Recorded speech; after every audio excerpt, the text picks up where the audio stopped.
Hi guys, કેમ છો બધા? મજામાં? સો હું આજે મારા સિસ્ટર ઇન લોની ઘરે આવી છું. સો હું તમને એનો ઇન્ટ્રો કરાવું.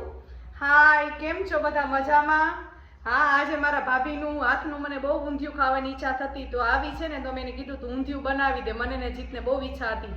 હા, તો એમની ફરમાઈશ પ્રમાણે આપણે ઊંધિયું તો બનાવવું જ પડશે. તો લેટ્સ સ્ટાર્ટ. તો સૌપ્રથમ આપણે તેના માટે છે એક મિક્સિંગ બાઉલ લઈએ છે અને એની અંદર છે આ તાજી મેથી છે, એને મેં ધોઈ અને થોડી કટ કરી અને મેં રાખી દીધી છે. તો તેને આપણે એક બાઉલમાં છે આપણે ટ્રાન્સફર કરી લઈએ. અને આ અત્યારે મેં એક મેથીની જે પૂડી આવે છે એ અત્યારે મેં લીધેલી છે અને તેની અંદર છે એ હું ચણાનો લોટ છે એ એડ કરું છું. હું અત્યારે અંદાજે છે એ ચણાનો લોટ એડ કરું છું. અત્યારે 2 ચમચા થી 3 ચમચા ચણાનો લોટ છે એ મેં એડ કરેલો છે. ત્યાર પછી તેની અંદર સ્વાદ પ્રમાણે છે એ હું નિમક છે એ એડ કરું છું. અને નિમક એડ થઈ ગયા પછી તેની અંદર આપણે બીજા બધા મસાલા છે એ કરી છે. તો ફર્સ્ટ ઓફ ઓલ આપણે લાલ મરચું પાવડર છે એ એડ કરી છે. અને લાલ મરચું પાવડર જે રીતે આપણા ઘરમાં ખવાતું હોય એ રીતે આપણે એડ કરી શકીએ છીએ. ત્યાર પછી હળદર છે એ એડ કરી છે અને ધાણા જીરું પાવડર છે એ હું 2 ચમચી જેટલો એડ કરું છું. અને પિંચ ઓફ હિંગ છે એ હું એડ કરું છું. તો ત્યાર પછી અહીં મેં એક મોટું લીંબુ લીધેલું છે, એને પણ આપણે છે એ મિક્સરમાં સ્ક્વીઝ કરી લઈએ.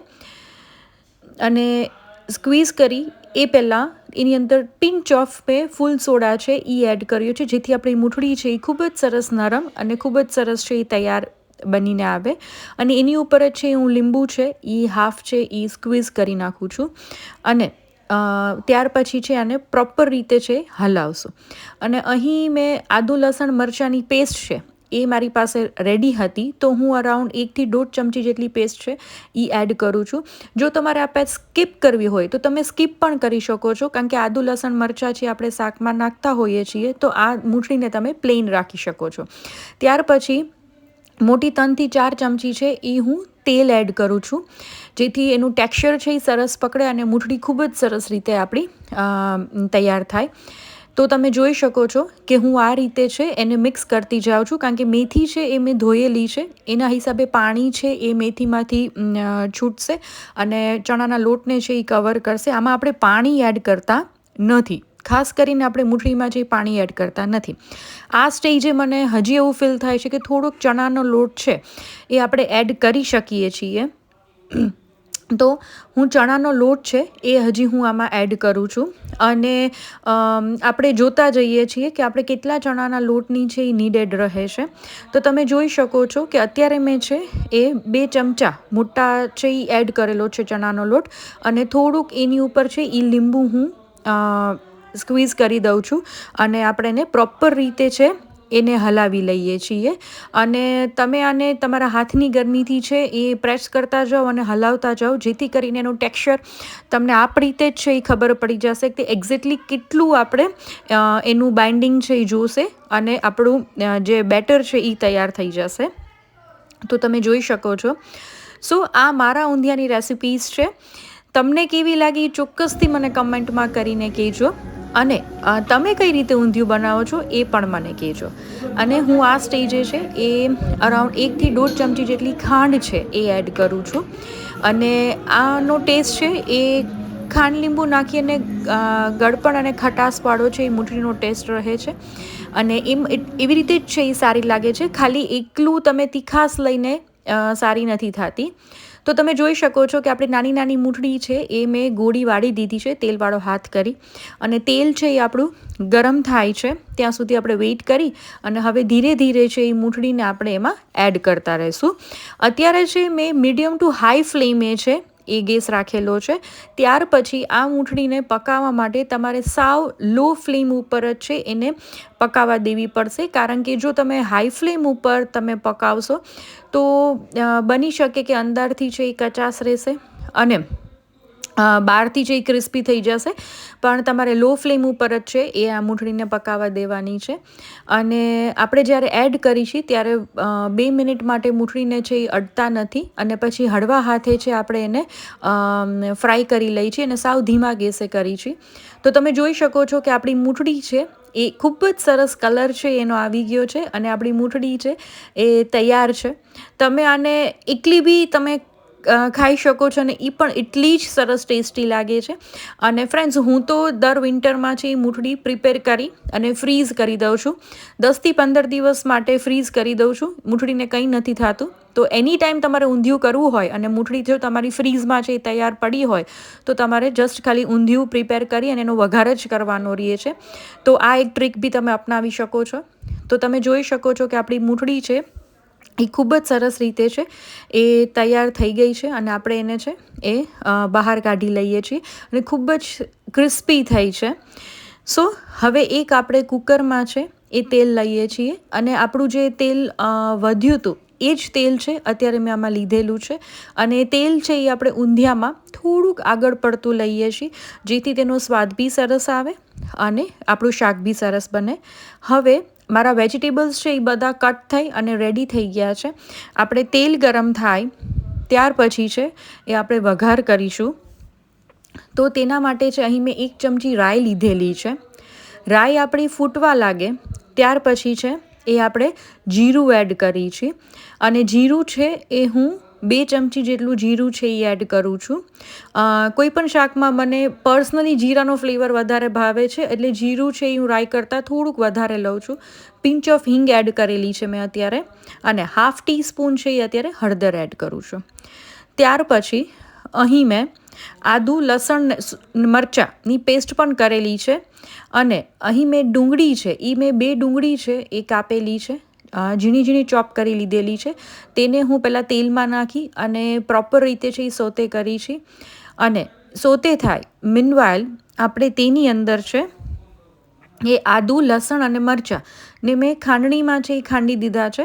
જો તમારી પાસે મિક્સરમાં કરેલી પેસ્ટ હોય તો તમે એ પણ એડ કરી શકો છો. તો તમે જોઈ શકો છો કે આપણી પેસ્ટ છે એ અરાઉન્ડ હું મોટી 3 ચમચી છે એ એડ કરું છું.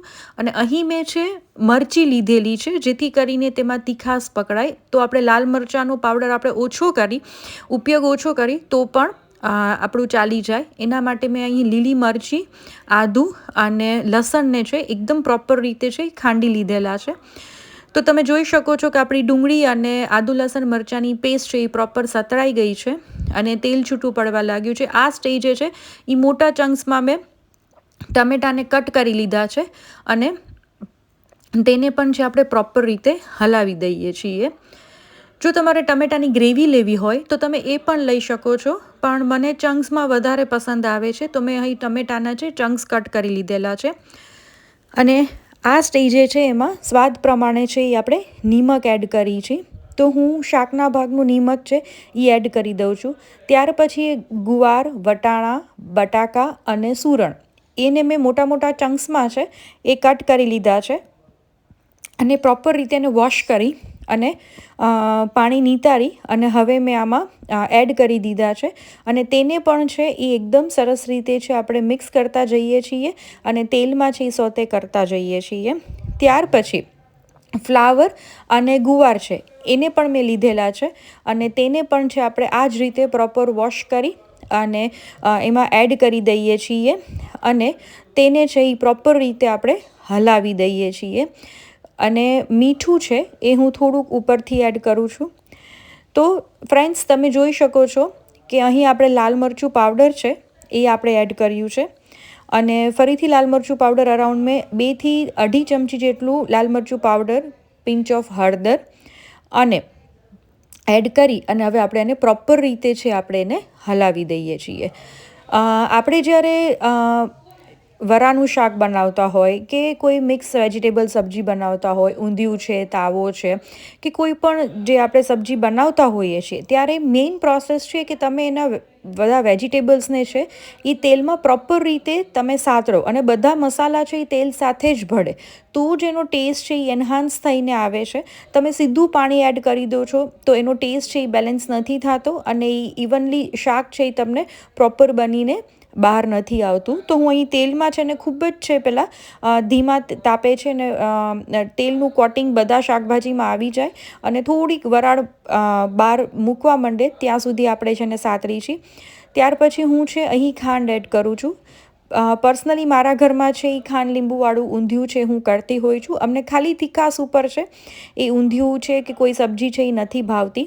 અને આપણા ગુજરાતીઓના ઘરમાં તો ખાટી મીઠી દાળ છે કે ખાંડનો ઉપયોગ આપણે મોસ્ટ ઓફ છે એ શાકમાં કરતા હોઈએ છીએ. તો હું આમાં બી એ જ રીતે છે એ ખાંડ લીંબુ ચડિયાતું કરી અને શાકને છે એ પ્રિપેર કરું છું. તો તમે જોઈ શકો છો કે આપણે પ્રોપર રીતે ધીમે ધીમે છે એ શાકને મિક્સ કરી લઈએ છીએ અને પ્રોપર છે એને હલાવી દઈએ છીએ. એટ લાસ્ટ સ્ટેજે છે આમાં મેં રીંગણ લીધેલા છે, તેને મેં સ્લાઇસમાં કટ કરેલા છે, તેને આપણે એટ લાસ્ટમાં એડ કરી છે. બિકોઝ રીંગણને છે એ પાકતા વાર નથી લાગતી અને જો તમે પહેલાં સ્ટેજે એને એડ કરી દો છો તો એ એકદમ મેશી થઈ જાય છે અને શાકનો કલર છે એકદમ ડાર્ક પકડાઈ જાય છે એન્ડ ઓફ ધ ટાઈમ. એટલે બની શકે તો તમારે રીંગણાને છે એ લાસ્ટ તમે એડ કરો અને એના પીસીસ છે તમે મોટા રાખો તો શાકનો કલર છે એ આપણે પ્રોપર જળવાઈ રહે છે અને રીંગણા છે એ પાકી પણ જાય છે. તો આપણું શાક છે એ એકદમ પ્રોપર રીતે મિક્સ થઈ ગયું છે અને હલાવાઈ ગયું છે. હવે એની ઉપર એટ લાસ્ટમાં છે એ એક લીંબુ છે હું સ્ક્વીઝ કરી દઉં છું. અત્યારે મેં એક આખું લીંબુ છે એ મેં સ્ક્વીઝ કરી લીધું છે શાક ઉપર, તમે જોઈ શકો છો. પછી આ શાકમાં આપણે છે એ અત્યારે મૂઠડી છે એ આપણે એડ નથી કરતા. આપણે આને 2 વિસલ છે એ કરી દઈએ છીએ ફર્સ્ટ ઓફ ઓલ. અને 2 વિસલ થઈ ગયા પછી શાકને ખોલી અને એમાં મૂઠડી એડ કરી દઈ છે. તો ફર્સ્ટ ઓફ ઓલ આપણે વિસલ કરી એ પહેલાં છે એ આપણે ગરમ પાણી છે એ મેં બાજુના બર્નર ઉપર છે એ તૈયાર કરી રાખ્યું છે. તો આ શાકમાં છે એ પહેલાં ફર્સ્ટ ઓફ ઓલ આપણે ગરમ પાણી એડ કરી છે જેથી કરીને તેની પ્રોસેસ છે એ અટકે નહીં અને આગળ વધે. તો અહીં હજી મને લાલ મરચું પાવડર 1 ચમચી જેટલું તીખાસ માટે એડ કરું છું. તમે તમારી રીતે છે એ તીખાસને બેલેન્સ કરી શકો છો. અને મારું લાલ મરચું પાવડર છે એટલું બધું તીખું નથી એટલે માટે મારે કલર માટે બી મારે થોડુંક યુઝ કરવું પડે છે. તો ગરમ પાણી છે એ હું એડ કરું છું. અહીં મેં 1 ગ્લાસ 1 થી સવા ગ્લાસ જેટલું ગરમ પાણી છે મેં લીધેલું છે.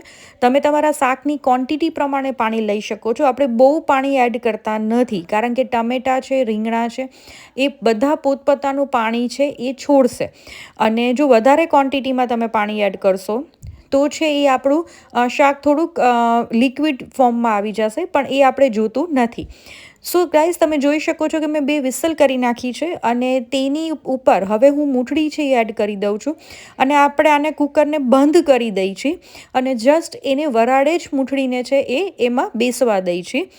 સો હું હળવા હાથે છે એને હલાવી લઉં છું. હવે મૂઠડી ઉપર તમારે એક સીટી કરવાની જરૂર રહેતી નથી કારણ કે મૂઠડી ઓલરેડી છે એ આપણી કૂક જ છે.